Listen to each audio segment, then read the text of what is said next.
नमस्कार अनि स्वागत छ समस्त शास्त्रप्रेमी जनलाई मेरो युट्युब च्यानल अमृत सापकोटामा।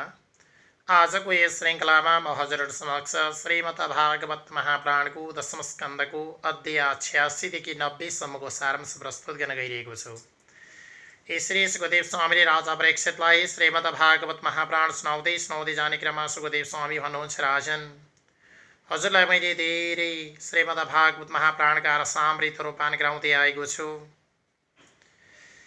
श्रीकृष्ण भगवानले कसरी आफ्ना मरेका 6वटा दाजुहरूलाई ल्याएर देवकी र वसुदेवलाई दिनुभयो अनि कसरी सारा गोपिनीहरूलाई शान्त पार्नुभयो भन्ने विषय प्रसङ्ग पनि मैले हजुरलाई सुनाइसकेँ। अब हजुरलाई के सुन्ने इच्छा छ बताइबक्सियोस् भनेर सुखदेव स्वामीले राजा परीक्षितलाई भनेपछि राजा परीक्षित भन्नुहुन्छ, सुखदेव स्वामी, तपाईका मुखारबिन्दुबाट मैले श्रीमद्भागवत महापुराणका धेरै रसामृत रूपान गर्दै आएको छु। मलाई अत्यन्तै खुसी लागेको छ, अत्यन्तै सन्तुष्टि जागिरहेको छ। यस्तो महान धर्मग्रन्थ, महान ग्रन्थ, महापुराण हजुरका मुखारबिन्दुबाट सुन्न पाउनु मेरो लागि मुक्तिको बाटो अवश्यमेव छ। अब मलाई यो सुन्ने इच्छा छ कि भगवान बलराम र श्रीकृष्णकी बहिनी अथवा जुन मेरी हजुरआमा सँग अर्जुनले कसरी विवाह गर्नुभएको थियो त्यो कुरा सुन्ने इच्छा छ भने राजा परीक्षितले सुखदेव स्वामीलाई सोध्नुहुन्छ। त्यस पछाडि सुखदेव स्वामी भन्नुहुन्छ, राजन, कुनै एक समयको कुरा थियो, तीर्थयात्रामा हिँडेका अर्जुन प्रभास क्षेत्रमा पुगिसकेका थिए। यसरी सारा तीर्थहरू घुम्दै घुम्दै तीर्थहरूको महिमा सुन्दै बताउँदै अर्जुन हिँडिरहनु भएको थियो। त्यही क्रममा बलरामले सुभद्राको विवाह दुर्योधनसँग गरिदिन चाहेको कुरा थाहा पाउनुभयो अर्जुनले। जहाँ बलरामले सुभद्राको विवाह दुर्योधनसँग गरिदिने कुरा थाहा पाइसके पछाडि अर्जुनलाई त मनमा चस्सक्क बस्यो, हो, सुभद्रालाई त मैले चाहेको थिएँ, विवाह त मैले गर्ने हो, तर आज बलरामले दुर्योधनसँग गरिदिन थालिसक्नु भएछ, यो त साह्रै अन्यथा भयो, अब के गर्ने? चाहना मेरो छ, नसिधै गएर माग्नु, अब कुनै उपाय लाग्नुपर्छ भन्ने सोचेर अर्जुनले एउटा जोगीको वेश धारण गर्नुभयो र त्यहाँबाट द्वारका पुग्नुभयो। जब बलरामले सुभद्राको विवाह दुर्योधनसँग गरिदिने थाहा पाउँदा बित्तिकै एउटा जोगीको वेश धारण गरेर द्वारका जानुभयो अर्जुन र द्वारकामा गएर त्यहाँ 4 महिनासम्म लुकेर बस्नुभयो जोगीको रूप धारण गरेर। यसरी सुभद्रा र जोगीको रूप धारण गरेर गएका अर्जुन बीच 4 महिनासम्म द्वारका बस्ने क्रममा प्रेम सम्बन्ध सुरुवात भयो। आज पनि त्यही बस्दैको छ, भोलि पनि त्यही देखेको छ भने त्यो वस्तुप्रति पनि माया लाग्छ, व्यक्ति देख्यो भने पनि कर्मसँग माया बढ्दै जान्छ। यसरी माया बढ्दै गइसकेपछि सुभद्रा र जुन जोगीको वेश धारण गरेर गएका अर्जुन बीच अत्यन्तै घनिष्ठ सम्बन्ध विकास हुँदै गयो। यता श्रीकृष्णले दुर्योधनलाई सुभद्रा दिने जुन इच्छा कति पनि प्रकट गर्नुभएको थिएन, केवल बलरामको मात्र इच्छा थियो, तर श्रीकृष्णको इच्छा थिएन सुभद्रालाई लिएर जुन दुर्योधनलाई विवाह गरिदिने भन्ने। यसरी कृष्णको मन पनि थिएन, कृष्णको मन एकातिर अर्जुनले चोरिसकेका थिए सुभद्रासँग विवाह गर्नका लागि।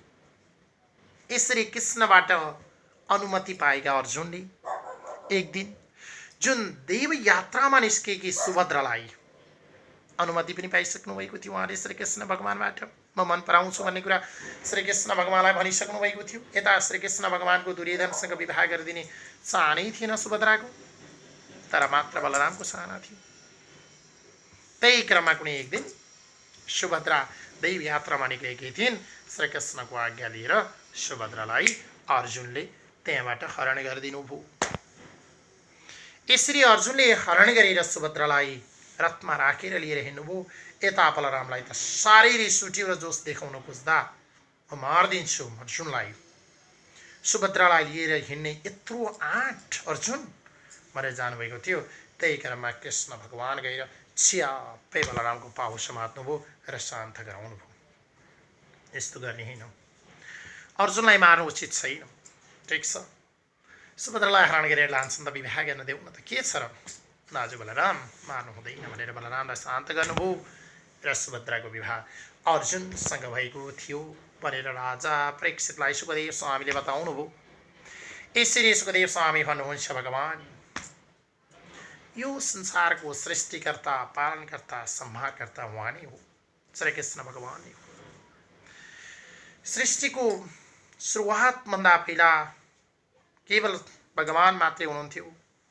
आज सृष्टि छ, भगवानको मात्रै लीला छ। भोलि सृष्टिको अन्त्य पछाडि भगवान मात्रै हुनुहुन्छ। उहाँ त प्रकृति र जीवहरूका स्वामी हुनुहुन्छ। प्रकृति र जीवहरूको जो स्वामी हो ऊ भगवान नै हो। प्रत्येक प्राणीमा भगवान प्रविष्ट हुनुहुन्छ। भगवानलाई प्राप्त गर्न सकेमा जीव मायाबाट मुक्त हुन्छ। हामीले भगवानको स्मरण गरिरहनुपर्छ। भगवानको लीला अपरम्पार छ। भगवानको लीलाले नै हामीसँग नभएको वस्तु भए जस्तो देखिन्छ, भएको नभए जस्तो देखिन्छ। कहिले आउँछ, कहिले जान्छ, कहिले बालक सानो हुन्छ, कहिले ठुलो हुन्छ। सारा सृष्टि चलेको छ आफ्नै तौर तरिकाबाट। यो भगवानकै कृपा हो, यहाँ भन्दा केही छैन। यसरी भगवान शिवशङ्कर अत्यन्तै छिटो खुसी हुनुहुन्छ र छिट्टै रिसाउनुहुन्छ। त्यसकारण उहाँको नाम आशुतोष राखिएको छ।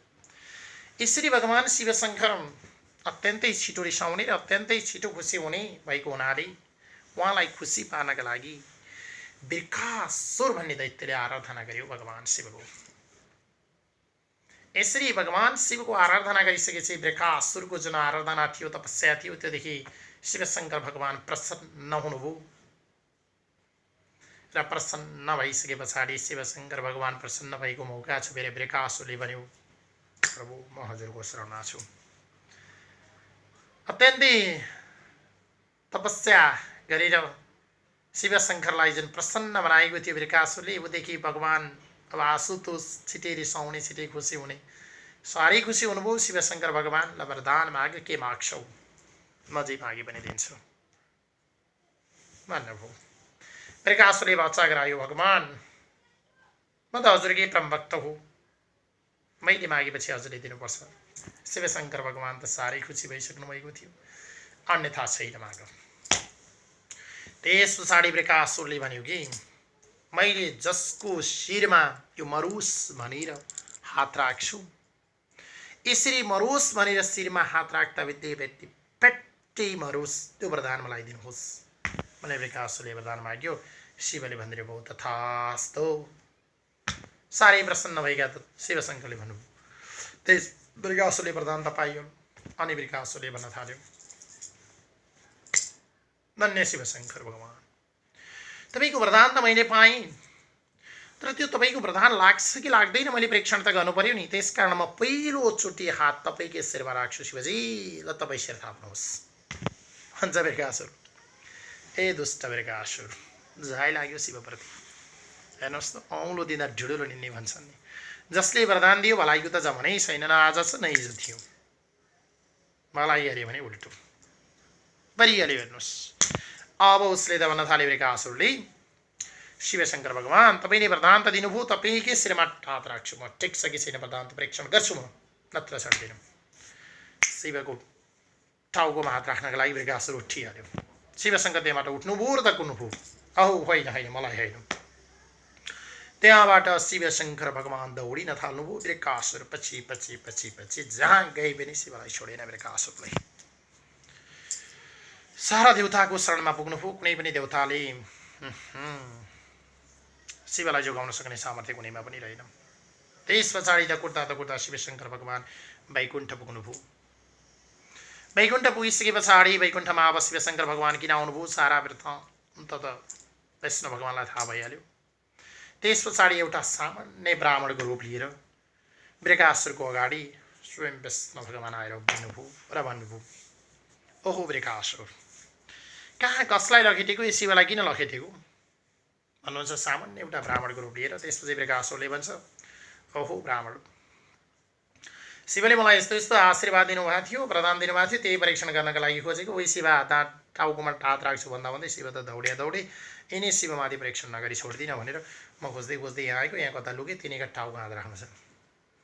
त्यस पछाडि जुन ब्राह्मणको वेश धारण गरेर बस्नुभएको थियो, विष्णु भगवानले भन्नुहुन्छ, है धेरै बेरका आँसु, शिवले कति भाँति ठगेछन् त तिमीलाई। ठग्नु पनि एउटा सीमा हुन्छ नि घाँटी। यस्तो विकास जस्तो दैत्यलाई ठग्ने, यस्तो बलवान मान्छेलाई ठग्ने एउटा सामान्य व्यक्तिलाई ठगे भए नि हुन्थ्यो। कस्तो ठगेका होला नि तिमीलाई भनेपछि विकास के ठगे त मलाई, वरदान त दिए त भन्छ विकास। ब्राह्मण रूप धारण गरेका विष्णु भगवानले भन्नुहुन्छ, उनको त कहाँ लाग्छ र वरदान। उनलाई त दक्षले श्राप दिएर पिशाच समान हुनुभएको छ। त्यसै पिशाचले दिएको तिमीलाई वरदान लाग्छ त लाटो मान्छे।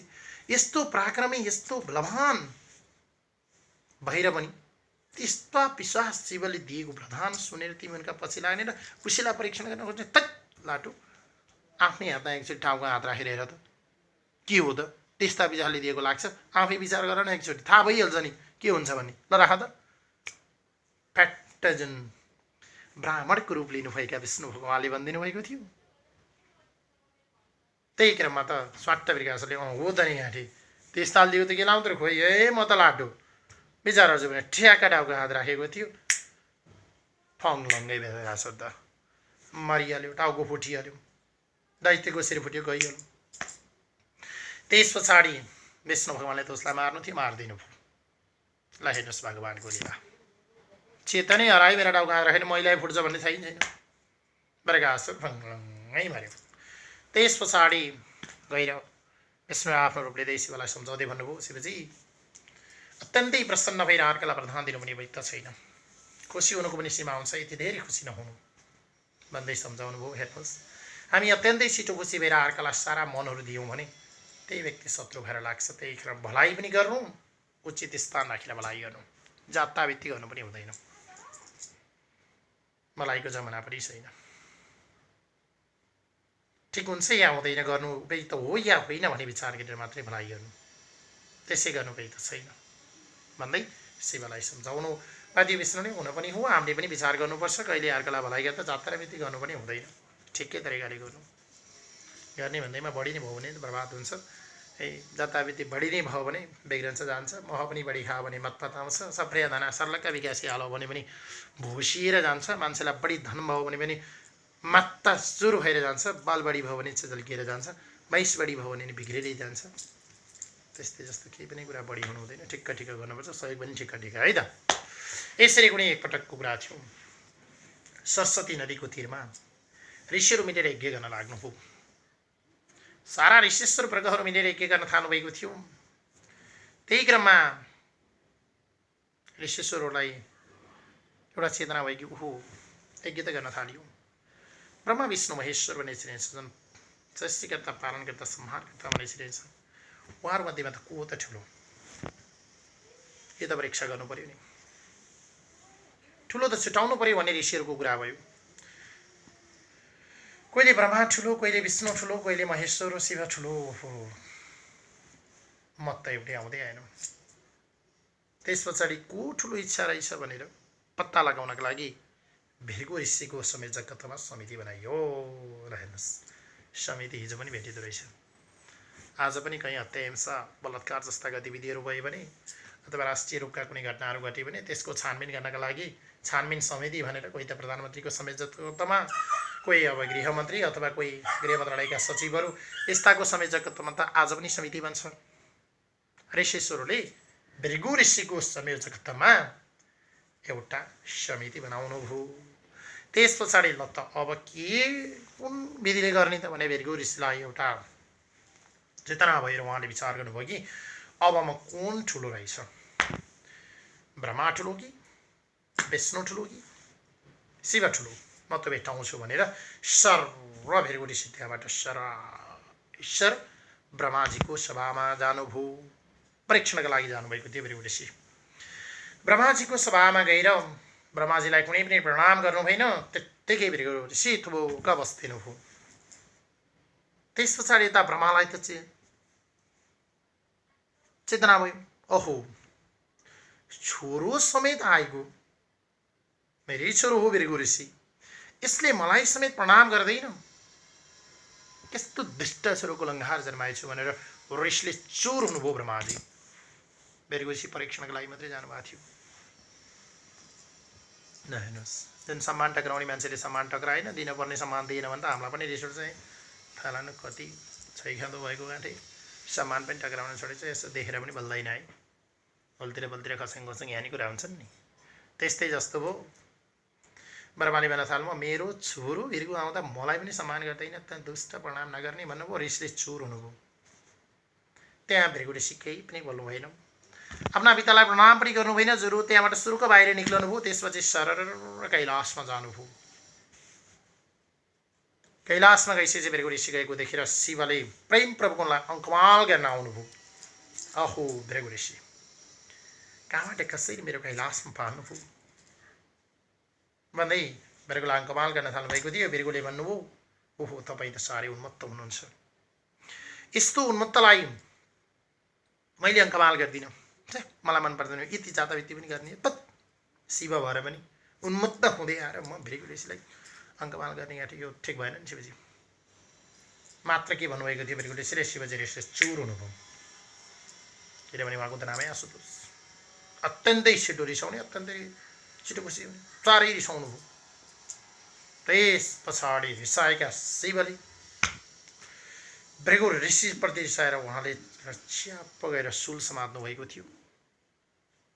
भृगु ऋषिको पार्वतीले यताबाट खुसी बनाउँदै शिवको पाउ समातेर शिवजीलाई शान्त पार्नुभयो। त्यस पछाडि त्यहाँबाट भागेर भृगु ऋषि सरर वैकुण्ठ जानुभयो। दुईटाको परीक्षा भइसक्यो ब्रह्मा र शिवको।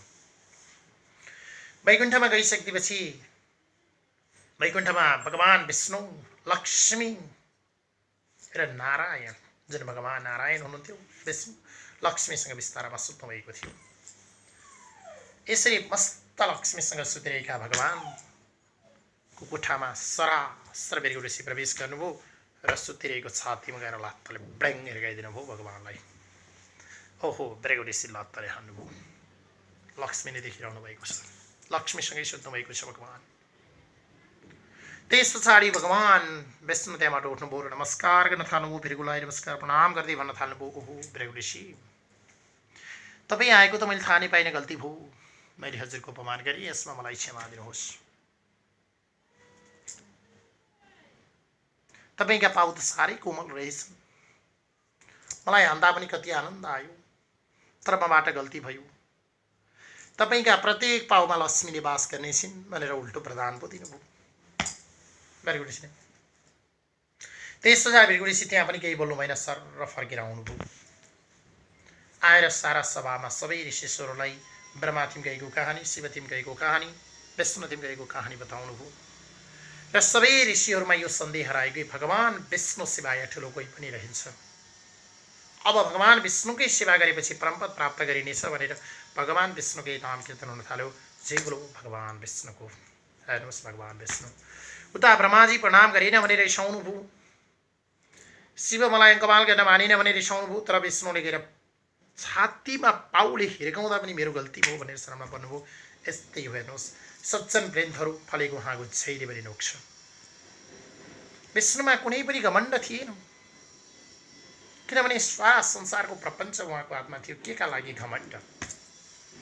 आखिर 2 दिनको चोला लिएर आएको हामी, आज छ भोलि छैन। आज यसरी खुसियाली छौँ, सन्तुष्टि छ, भोलि कतिखेर के हुने हो, कहाँ जाने हो, के थाहा छ हामीलाई।